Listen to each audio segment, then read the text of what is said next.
जब भी हम किसी मानसिक उलझन में पहुंचते हैं या कहीं फंस जाते हैं तो हमारे दिमाग में आता है कि चलो कहीं घूम आते हैं।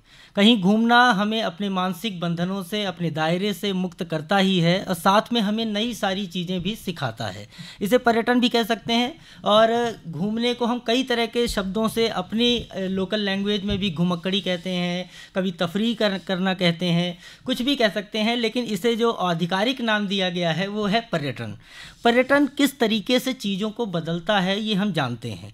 कभी भौगोलिक परिदृश्य बदल जाते हैं, कभी धार्मिक चेतना बदलती हैं, कभी राजनीतिक परिदृश्य बदलते हैं। जैसा कि कई सारी यात्राओं ने हमें इस दुनिया को दिखाया है कि किस तरीके से यात्राओं ने इस देश को बदला है, इस दुनिया को बदला है। कोलंबस ने अमेरिका खोज लिया, वास्को डी गामा ने भारत खोज लिया, शंकराचार्य ने इस पूरे देश को एक सूत्र में बांध कर रख दिया अपनी यात्राओं के माध्यम से। महात्मा गांधी ने अपने इस देश को जाना। इसी पर्यटन पर आज हम बात करने के लिए आमंत्रित हमने किया है अपने कार्यक्रम में doctor professor Alok Sharma ji, Indian institute of tourism and travel management के डायरेक्टर। स्वागत है सर आपका हमारे इस कार्यक्रम में। धन्यवाद सुमित जी। बातचीत की शुरुआत इसी से करते हैं कि सर आपकी नज़र में पर्यटन क्या है, पर्यटन को आप किस तरीके से देखते हैं? सुमित जी, आपने शुरू में ही बहुत अच्छी शुरुआत की है इंट्रोडक्शन से। आपने बहुत सारी ऐसी चीज़ें कवर की, इसमें आदि शंकराचार्य, महात्मा, जितने भी महान आदमी, महान पुरुष हुए हैं हमारे यहाँ, उन्होंने यात्राएं की हैं। तो यात्राएं जीवन बदल देता है। यात्राएं हमारी संस्कृति को फैलाती हैं, रक्षा करती हैं उनकी। यात्राएं अब सोशियो इकोनॉमिकल चेंजेस ले आती हैं। यात्राएं अब एक इंडस्ट्री के रूप में स्थापित हो गई हैं। हमें रिसोर्सेज चाहिए। हमारा जो संस्थान है IITTM, इसके लिए ह्यूमन रिसोर्सेज ट्रेन करता है। हम मिनिस्ट्री ऑफ टूरिज्म के अंतर्गत काम करते हैं जी। तो इस समय हम ये कहेंगे कि टूरिज्म जो है वो अब एक ऐसी इंडस्ट्री है जिससे बड़ी उम्मीदें की जा रही हैं आने वाले भविष्य में देश की सोशियो इकोनॉमिकल परिस्थितियों को बदल देने की। और भी जो ज़रूरत है वो इनसे लिंक्ड है। आपने देखा कि ये आध्यात्मिक तौर पर भी महत्वपूर्ण है, एजुकेशन के तौर पर भी महत्वपूर्ण है, और टूरिज्म एंड ट्रैवल मैनेजमेंट जो है ये कहना चाहिए जॉब्स की, रोजगार की अनेक अपॉर्चुनिटीज़ पैदा कर रहा है। नवाचार की उम्मीदें ऐसी ओपन कर दी हैं कि बाकी इंजीनियरिंग के लोग और लोग, डॉक्टर्स लोग, वो इसमें नवाचार कर रहे हैं यात्राओं में। तो ये काफ़ी उम्मीदें पैदा कर रहा है। किसी भी गंभीर चर्चा की ओर आगे बढ़ते हुए सबसे पहले मैं आपसे अपना अनुभव पूछना चाहूँगा कि पर्यटन को लेके आपका अनुभव क्या रहा? लगातार टूरिज्म सेक्टर में आप काम करते रहे हैं, सालों का अनुभव रहा है। किस तरह का अनुभव रहा है इस सेक्टर में काम करने का आपका? देखिए, जब आप अपने अनुभव की बात करते हैं तो आपको ये भी सोचना पड़ता है कि आपको पीड़ा कहाँ हुई। हमारा भारत देश कल्चरली बहुत रिच है, विविधताओं से भरा हुआ है। हर 100 किलोमीटर पे हमारी भाषाएं, हमारी प्रकृति, हमारा पर्यावरण, हमारी ड्रेसेस, हमारी संस्कृति बदल जाती है। ये चीज़ें जो बहुत ही हमसे आगे विकसित देश हैं, इन चीज़ों को एक टूरिज्म प्रोडक्ट की तरह से बहुत अच्छे तरह से भुना लेते हैं। मैं इस तरह से टर्म बता रहा हूँ आपको जी। हम इसको पूजा करते हैं तो हम इसको एज ए बिजनेस नहीं सोच पाते हैं एज ए भारतीय। लेकिन हमें अब अंतर्राष्ट्रीय स्तर पर इन चीज़ों को दुनिया के सामने पेश करने में हम कल्चरली बहुत रिच हैं। हम टूरिज्म के प्रोडक्ट के मायने में बहुत रिच हैं, लेकिन हम इसके कंजर्वेशन में, इसकी सुरक्षा करने में, इसकी सफाई रखने में हम भावुक हैं। पर हम इसको एक बदलाव के लिए उपयोग करने के लिए बहुत अच्छे तरीके से तैयार नहीं थे, या अभी हमें बहुत कुछ करना बचा है, ये कहा जा सकता है। हमने इसे अभी तक इतना प्रेजेंटेबल नहीं बनाया था और अब हम बनाने की प्रक्रिया में हैं। एक बात निकल के आती है कि बाहर का व्यक्ति जो पर्यटन के लिए भारत को ढूंढ रहा है, उसके दिमाग में भारत को लेके एक अलग नज़रिया है जो शायद पिछले कई दशकों में बदला है। इसमें टूरिज़्म इंडस्ट्री का क्या रोल रहा है? जैसा कि 1947 में जब भारत आज़ाद हुआ, उसके पहले सारी चीज़ें जो थी वो अंग्रेजी सरकार के हाथों में थी। जब हमारे हाथों में आया, हमने उसे किस तरीके से डील किया? बहुत एक अच्छी स्थिति का आकलन करने के लिए आपके द्वारा मुझे बोला गया है। 1947 लगभग 18 साल तक हमारी सरकार के अंदर मिनिस्ट्री ऑफ टूरिज्म नहीं था। कई और देशों में भी यही हालत है। वो कभी वाणिज्य मंत्रालय के साथ जुड़ा हुआ है, तो किसी जगह एविएशन के साथ जुड़ा हुआ है। हमारे यहाँ भी ऐसा रहा, सिविल एविएशन और मिनिस्ट्री ऑफ टूरिज्म एक रहे हैं कई समय तक, और कल्चर के साथ भी जुड़ा रहा। 18 साल तक मैंने बताया आपको कि कोई मिनिस्ट्री ऑफ टूरिज्म नाम का थॉट नहीं था। लेकिन जब अंतर्राष्ट्रीय सीन को देखा गया हमारे राजनीतिक लोगों द्वारा, तो उन्होंने कहा भाई ये तो मिनिस्ट्री ऑफ पर्यटन होना चाहिए, ये तो सोशो इकोनॉमिकल स्थितियों को बदल देता है। और भारत में हम रिच बने, दोबारा एक सोने की चिड़िया भारत कहलाए, वो स्थितियां तो बहुत ऐसी थी जिसमें कुछ था नहीं, बचा नहीं था ये कहना चाहिए, सब ले गए थे लोग बाग। तो मिनिस्ट्री ऑफ टूरिज्म की रचना हुई और 18 साल और कट गए जब मिनिस्ट्री ऑफ टूरिज्म बना लिया गया, चाहे वो किसी के साथ रहा हो या अलग रहा हो। तब तक ये समझ में नहीं आ रहा था कि हमारे पास टूरिज्म के नाम पर, सांस्कृतिक एसेट के नाम पर आखिर है क्या। था सब कुछ, लेकिन हम उसको एक प्रोडक्ट की तरह नहीं आंक पा रहे थे। हम श्रद्धा रखते थे अपनी नदियों पर, अपने मंदिरों पर, अपनी संस्कृति पर, अपनी वेशभूषाओं पर, लेकिन हम उसको प्रोडक्ट की तरह यूज नहीं कर रहे थे। जब एशियाड हुआ, एशियाड का टाइम आया, तो ये अनुभव किया गया कि हमारे पास ह्यूमन रिसोर्सेज कम है, हम तैयार नहीं हुए। जब और भी बीच में ये अनुभव होता रहा था, लेकिन उसके बाद मिनिस्ट्री ने, गवर्नमेंट ने अपने थॉट में परिवर्तन किया। उन्होंने कहा कि हमें चाहिए टूरिज्म प्रोफेशनल्स, हमें चाहिए टूरिज्म स्किल को होल्ड करने वाले लोग। तो उन्होंने IITTM की भारतवर्ष में रचना की, Indian institute of tourism and travel management, जिसके अंदर टूरिज्म एंड ट्रैवल मैनेजमेंट से रिलेटेड हम स्किल डेवलपमेंट का काम पूरे देश में करते हैं। हमारे 5 सेंटर हैं IITTM, और हम बार बार जो स्टेक होल्डर्स हैं टूरिज्म में, क्या है साहब, हॉकर्स से लेकर जो एविएशन कंपनी का मालिक होते हैं, उन तक लोगों को एक टूरिस्ट आता तो उनको फायदा पहुंचाता है। मतलब कोई किसी लेवल का कोई आदमी ऐसा छूटता नहीं है जिसके पास वो पैसा जो टूरिस्ट खर्च करता है उसका कुछ हिस्सा न पहुंचता हो। ये एक बहुत महत्वपूर्ण बात मैं आपको बता रहा हूँ। ये सेक्टर का महत्व इसलिए और बढ़ जाता है कि इसके अंदर लगातार स्कोप बढ़ता जा रहा है, नवाचारों का और क्यूरियोसिटी का। आपको तो ये बहुत कॉमन एक सेंटेंस हम सब ने सुना है कि अगर किसी को कितना ज्ञान है ये आप जानना चाहते हैं, तो उससे आप ये मत पूछिए कि उसने क्या पढ़ा है, उससे ये पूछिए कि उसने कितनी यात्राएं की हैं। तो ये एक बात होती है। मेरे ख्याल से आपकी बात का जवाब दे चुका हूँ जी। हेरिटेज की बात आपने बीच में कही कि भारत में इतना सारा हेरिटेज है, जोग्राफिकल तरीके से भी हम बहुत रिच हैं। पहाड़ हैं, नदियाँ हैं, रेगिस्तान हैं, मरुस्थल हैं, प्राचीन मंदिर हैं, संस्कृति है हमारी, कल्चर है। वो इस दौर में किस तरीके से देखी जा रही है विदेशों के द्वारा? भारत का पर्यटन बढ़ा है तो क्या उसमें हेरिटेज की भूमिका, और हमने जिस तरीके से अपने हेरिटेज मॉन्यूमेंट्स को या अपनी चीज़ों को व्यवस्थित किया है, उसमें उसका कितना बड़ा रोल है? बहुत जोरदार आपने एक पॉइंट को आइडेंटिफाई किया है। मरुस्थल, वाइट सफ़ेद मरुस्थल हमारे गुजरात का टूरिस्ट डेस्टिनेशन है। लद्दाख मरुस्थल माना जाता है, कुल टूरिस्ट डेस्टिनेशन है, बहुत पॉपुलर है। ये कण कण भारत का हमारा टूरिज्म प्रोडक्ट की तरह लोगों को आकर्षित कर रहा है, फॉरेनर्स को भी और डोमेस्टिक टूरिस्ट को भी, जो हमारे भारतीय टूरिस्ट हैं उनको भी।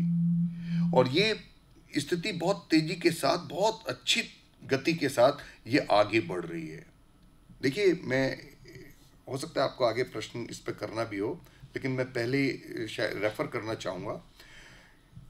भारत अभी इसी साल पोस्ट बजट सेशन में माननीय प्रधानमंत्री जी ने अपनी स्पीच में कहा, मार्च में, शायद ये 5 मार्च था, हमारी जो जीडीपी लगभग अभी 7 है और टूरिज्म इस जीडीपी को बहुत ही तेजी के साथ अभी 10 पे पहुंचा देगा। ये कंट्रीब्यूशन किसी नॉर्मल सेक्टर्स के नहीं है। ये टूरिज्म सेक्टर का ने अगर 10 जीडीपी कर दी तो भारत में आज हम 4थे नंबर पे दुनिया में पहुंच चुके हैं। हमारी परिस्थितियां कैसे बदल रही, उसमें उसको और बेहतर बनाने में टूरिज्म सेक्टर अपनी एक बहुत अहम भूमिका निभाएगा। आपने बीच में बात कही ह्यूमन रिसोर्सेज की कमी है हमारे देश में, कमी ऐसे प्रोफेशनल्स जो टूरिज़्म के फील्ड में बेहतरीन ढंग से काम कर सकें, उनके लिए हालांकि आपका इंस्टीट्यूट तैयारी करा रहा है और लोगों को तैयार कर रहा है। किस तरह की तैयारियां हैं तय हमारे श्रोता जानना चाहेंगे। मैं थोड़ा सा इसको लंबा बताना चाहूँगा। हमारे पास में आगरा है, वहाँ पे ताजमहल है। पूरी दुनिया में ताजमहल का आकर्षण अपना एक अलग महत्व रखता है। ग्वालियर से 1.5 घंटे की दूरी पर, ग्वालियर से, जिस शहर में हम आज बैठ के आप और हम बात कर रहे हैं, ग्वालियर में टूरिस्ट का जो इन्फ्लो है, मतलब आगरा में लगभग सबसे ज़्यादा जहाँ होता है उन वो प्लेस में से है, और ग्वालियर में सबसे कम है। ग्वालियर के असेट, ग्वालियर का किला देश का सबसे सुंदर किलों में जिनकी गणना होती है। History, rock cut architecture, Mitawali जिसके बेसिस पे हमारा पुराना संसद भवन बना, जिसकी आर्किटेक्चर और प्रोपोर्शन के बेसिस पे बना। लिटियन आर्किटेक्ट लगभग 1917 में ग्वालियर में 4 महीने बिताया था और हाथी पे बैठ के गया था देखने मितावली, और उस प्रोपोर्शन को देख के वो दंग रह गया था कि जंगलों के बीच में ऐसी जगह है। और वो इम्पैक्ट उसके दिमाग में ऐसा रहा कि उसने रचना की जब विधानसभा की, लगभग उसके अपनी विजिट के 10-20 साल बाद की होगी, शुरू किया होगा उन्होंने डिजाइन करना। तो वो चीज़, वो प्रोपोर्शन उन्होंने उस इन्फ्लुएंस के साथ किया। एक किताब है संसद भवन के निर्माण के ऊपर, जो वहाँ की लाइब्रेरी में है, उसमें सबसे ऊपर फोटो बना है, मेरे मित्र ने बताया, मतलब ये मेरा देखा हुआ नहीं है, मेरे आर्किटेक्ट मित्र हैं पुनीत जी। उसमें हाथी पे बैठे हुए लिटियन आर्किटेक्ट जो है वो मितावली को देख रहे हैं और संसद के निर्माण कैसे हुआ पे बुक है वो, और उसका कवर पेज, कवर या सेकंड पेज पे स्केच होगा। तो ये अपने आप में एक इंटरेस्ट उपलब्धि है। तो ये इतना, पेंटिंग्स देखिए आप, तो इतना रिच ग्वालियर है। दतिया, ग्वालियर, मुरैना एरिया, पहाड़गढ़, इन सब जगह खजाना है। टूरिस्ट डेस्टिनेशन इनको बनाना है, टूरिस्ट सर्किट में लाना है, और आदमी को यहाँ तक पता नहीं। लेकिन आगरा जितना आदमी नहीं आता है। आगरा जितना आदमी क्यों नहीं आता? क्योंकि हमारे पास यहाँ पे टूरिज्म स्किल्स की लोगों में कमी थी। उनको, उनका जो लाइफ स्टाइल है वो इस तरह के व्यवहार के, बाहर का आदमी कई बार तो बातचीत करने में डर जाता था। ये बदलाव आ रहा है, अब नहीं है। हमने IIT टीम ने एक फिल्म भी बनाई है, चंबल अब बदल रहा है। चंबल अब बदल के, टूरिज्म पॉइंट ऑफ व्यू से। हाँ, नहीं तो चंबल के नाम पर जो फिल्में बनी है वो चंबल के प्रति एक डर पैदा करती रही, और उसने टूरिज्म इंडस्ट्री को, ग्वालियर की टूरिज्म इंडस्ट्री पे नेगेटिव इम्पैक्ट। ऐसी क्या डिफरेंस है आगरा और ग्वालियर में देखें तो मालूम पड़ा हमें तो स्किल डेवलप्ड स्किल वाले टूरिज्म में लोग चाहिए।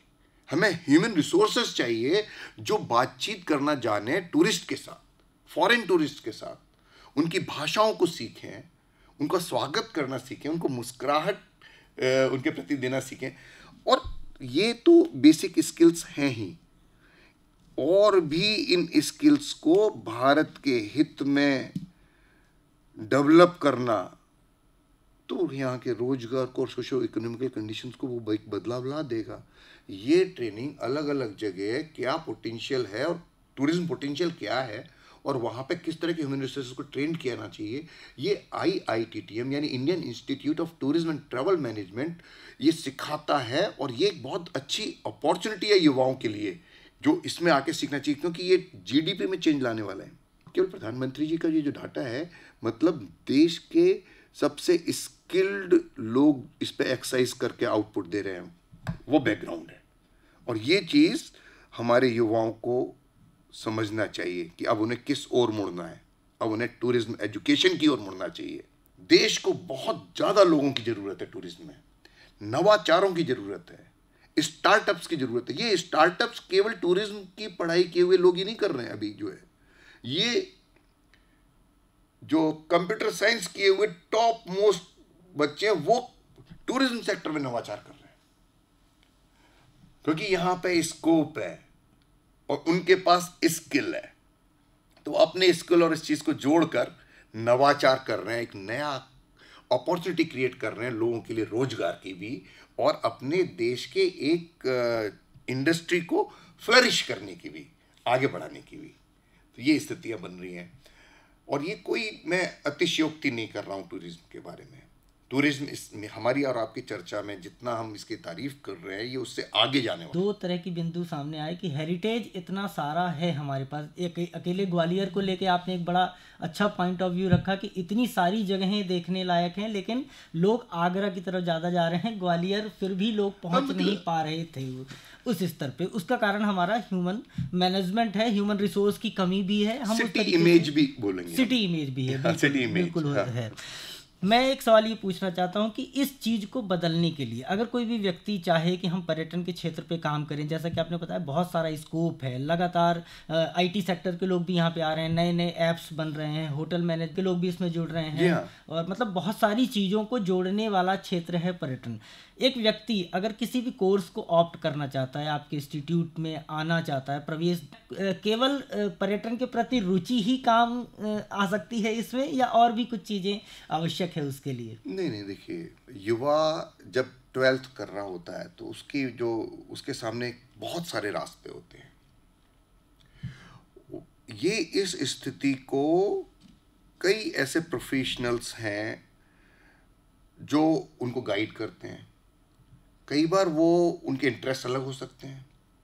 मैं ये सारी बातें इसलिए कर रहा हूँ कि इस चौराहे पे खड़े हुए हमारे देश के भविष्य को तय करने वाले युवा को ये समझना चाहिए कि यदि वो टूरिज्म की तरफ आता है तो वो एक देश की मांग है, वो हमारे भारतीय संस्कृति की रक्षा करता है। हमने अपना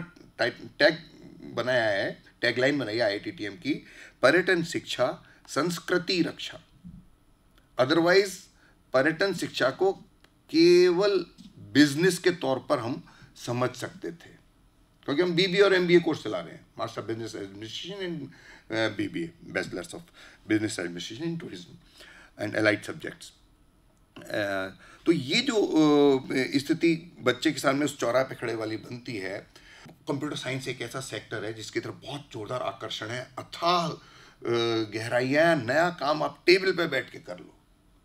लेकिन टेबल पे बैठा हुआ कोई भी आदमी, किसी भी जगह कोई भी बैठा हुआ है, वो अपने देश दुनिया को करने के लिए ट्रैवल करना चाहता है, यात्राएं करना चाहता है, वो उसका सर्वांगीण विकास करता है। टेबल पे बैठे बैठे डॉक्टर जब 24 घंटे काम करने के बाद परेशान हो जाता है तो वो टूरिज्म प्रोफेशनल को ढूंढता है, कहता है अरे भाई कोई पैकेज दे दो, कहीं घूम के आना है। वो उसको एक संतोष देता है, क्योंकि ये टाइप लाइफ में देश की सेवा कर रहे हुए प्रोफेशनल्स हैं। और टूरिज्म में जो बंदा आएगा वो दुनिया घूमेगा और घुमाएगा भी और घूमेगा भी। और इसमें आज की डेट में जब हमारा सोशल मीडिया बहुत जीवन में महत्व रखने लगा है, अब कोई गप्पे नहीं चलेंगी। अब उस पर्टिकुलर जहाँ घुमाया जाएगा उस जगह की पूरी history, knowledge, potential, science, everything उसको पेश की जाएगी। जो आदमी टूरिज्म प्रोफेशनल के तौर पे तय करेगा, इन डिसीजंस में इन्वॉल्व होगा कि हम टूर कैसे कराएं लोगों को, टूरिस्ट सर्किट कैसे बनाएं, तो वो क्लाइंट की स्टडी करेगा कि क्लाइंट किस टाइप का है, ग्रुप किस टाइप का। अगर it's a group of doctors तो वो डिजाइन करेगा कि डॉक्टर्स को स्टडी करने का तय करेगा कि इनको यहाँ का टूर इस तरह से कराया जाना चाहिए। तो ये एक नया दरवाजा खोलता है काम करने के लिए, क्योंकि उसके पीछे लाखों डॉक्टर्स के ग्रुप कहते हैं okay we will also go there. और हमारा एक स्टूडेंट है, वो कहती है मैंने अभी 60 वर्ष के 40 लोगों को मालदीव्स घुमाया। मैंने कहा कि ये तो बड़ा जोरदार तुम्हें अनुभव रहा। 3 बच्चे, 3 स्टूडेंट्स हमारे एलुमनीज हैं and we proud of them. उन्होंने बहुत अच्छे से घुमाया। उन्होंने बताया चैलेंज, मेरा चैलेंज क्या था, तो उन्होंने बताया कि एक पर्टिकुलर जगह सर हमारे को बड़ा जो चैलेंज था वो कर्ड चैलेंज था। मैंने कहा कर्ड दही कैसे चैलेंज हो सकता है भाई? वो कहते सर 60 से प्लस सब आदमियों को दही चाहिए और दही वहां मिल नहीं रहा था, but we arranged it. That is the great thing कि एक आदमी को उसकी जरूरत पूरी हो रही है, वो क्यों नहीं टूर ऑपरेटर और टूर प्रोफेशनल को पे करेगा? एग्जैक्टली वो उनके साथ जा रहा है। और ये कितनी जोरदार एक ऐसी अपॉर्चुनिटी है जो बताती है कि ऐसी असंख्य संभावनाएं हैं जो बिजनेस में बदल सकती हैं। एक जरा सी जरूरत आदमी को उसका निर्णय लेने में हेल्प करती है, घूमने में। पहली बार तो वो मिलता ही नहीं था, और वहां पे नहीं मिलता होगा तो बाहर से मंगाया, कैसे भी इन्होंने अरेंज किया, है ना। इस पर्टिकुलर प्रोडक्ट का सप्लाई चेन की स्टडी की उन्होंने, कहाँ से आएगा, कैसे आएगा, और देन उसके बाद अरेंज किया कि चलिए तब तक हम इनको इतना टाइम पे आते हैं, तब तक वो चीज़ आ जाएगी यहाँ। इस तरह से उसको टाइम के साथ अलाइन करके 40 लोगों की जरूरतों को पूरी करना जो 60 वर्ष के हैं। तो this gives A immense pleasure. ये एक जो लाइन है टूरिज्म की, ये हैप्पीनेस की लाइन है। हम जब मेडिकल की पढ़ाई करते हैं या बाकी कोई पढ़ाई करते हैं तो मेरे को मालूम है इसमें 24 घंटे कम पड़ते हैं स्टडी करने के लिए। खाना खाते में भी पढ़ते हैं, बाथरूम में भी एक पेज फोटोकॉपी के ले जाते हैं कि ये टाइम भी काम आ जाएगा, और टेबल पर तो पूरा टाइम बिताते ही बिताते हैं। But when you are in tourism line, आप हर क्षण हैप्पीनेस के साथ बिताते हैं, और वही इनकी सीख और पढ़ाई हो जाती है। बहुत सारी बातें आपने बताई कि किस तरीके से पर्यटन तरह तरह के रोजगार भी देता है, सभी को जोड़ता है। पर्यटन के क्षेत्र में हर व्यक्ति कहीं ना कहीं उसका लाभ भी पा रहा है और फ़ायदा भी पा रहा है। एक सवाल उठता है कि यहाँ महिलाओं के लिए क्या है। अगर हम ये माने कि मतलब एक सेक्टर होता है कि जहाँ पर्यटन को लोग इस तरीके से देखते हैं कि अरे वहाँ घूमना फिरना सुरक्षा की दृष्टि से सही होगा कि नहीं होगा। समस्याओं के कारण भी कई बार महिलाओं को बाहर निकलने में और काम करने में डर भी लगता रहा है, और वो चीज़ें हालांकि बहुत बदली है समय के साथ, लेकिन पर्यटन उसको किस तरीके से मौका देता है। देखिए, बहुत महत्वपूर्ण क्वेश्चन है जब भारतीय पर्यावरण के लिए। ये स्त्रियों की स्थिति बहुत कम है हमारे टूरिज्म में तुलनात्मक तौर पर, लेकिन आप और हम सब ये जानते हैं कि आतिथ्य हम अपनी माँ और बहन से ही सीखते हैं, जो कि एसेंशियल पार्ट है टूरिज्म इंडस्ट्री का।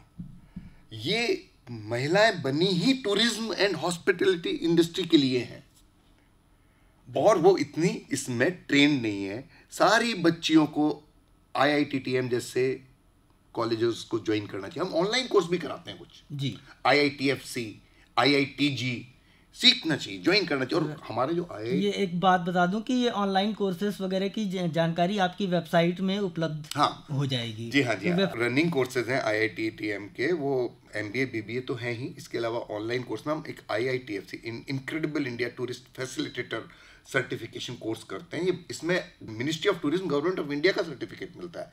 हम मिनिस्ट्री को रिप्रेजेंट कर रहे हैं इसमें, और इस कोर्स का हमारे पास करीब 8,000 हमने फैसिलिटेटर तैयार किए हैं, और 4,000 से ऊपर, जहाँ तक मैं 4,600 के करीब मुझको याद आ रहा है अभी, टूरिस्ट गाइड इसमें registered, and they all are on websites, portal पर है अवेलेबल।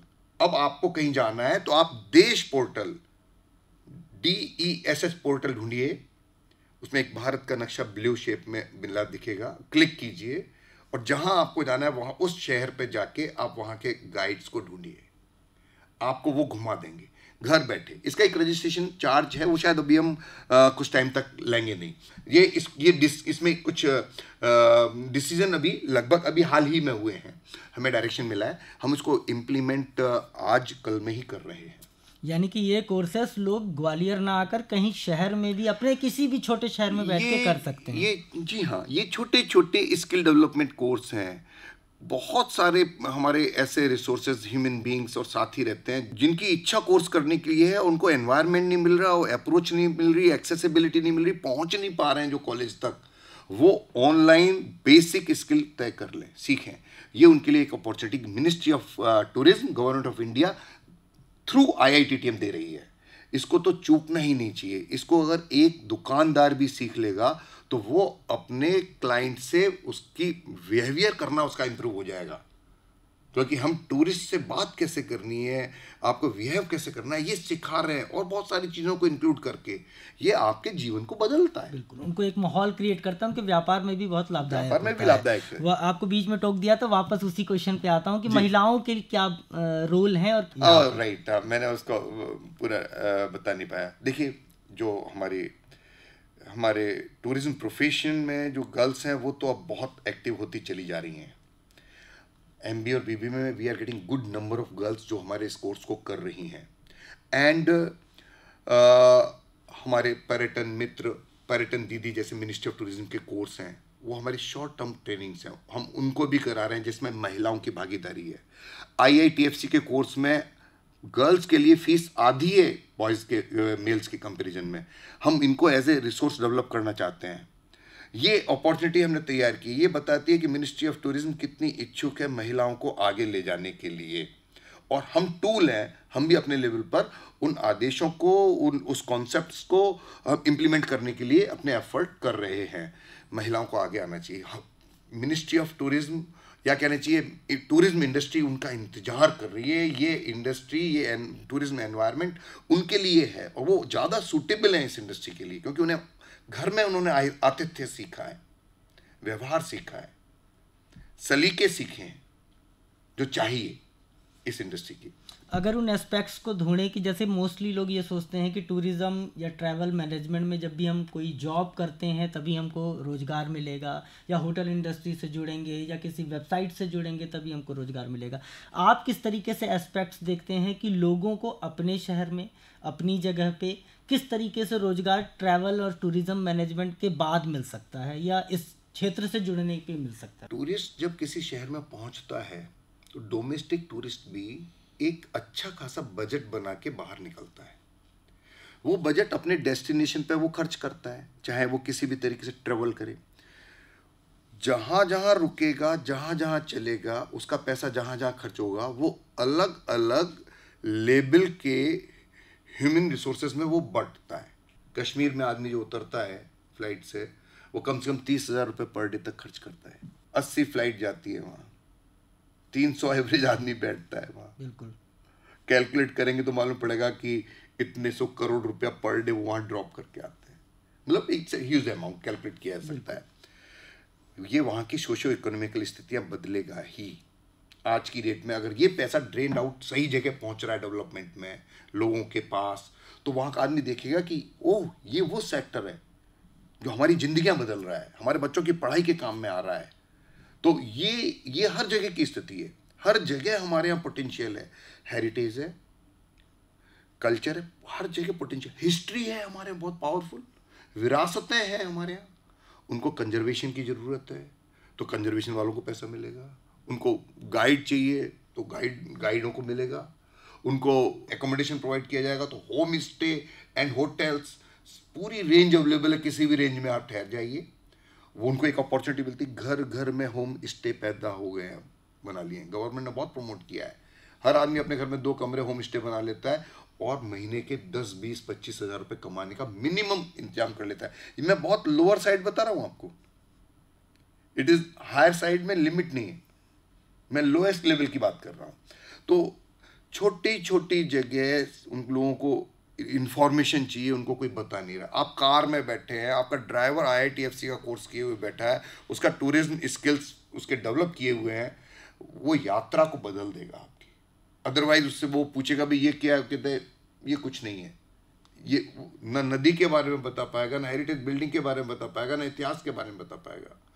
तो जो आदमी टूरिस्ट के टच में आएगा, वो टूरिस्ट की ज़रूरत को पूरी करने के लिए अपने स्टार्टअप, अपने इनोवेटिव आइडियाज़ को, उनकी ज़रूरतों को बिजनेस में बदल देगा, क्योंकि दे आर हियर टू पे।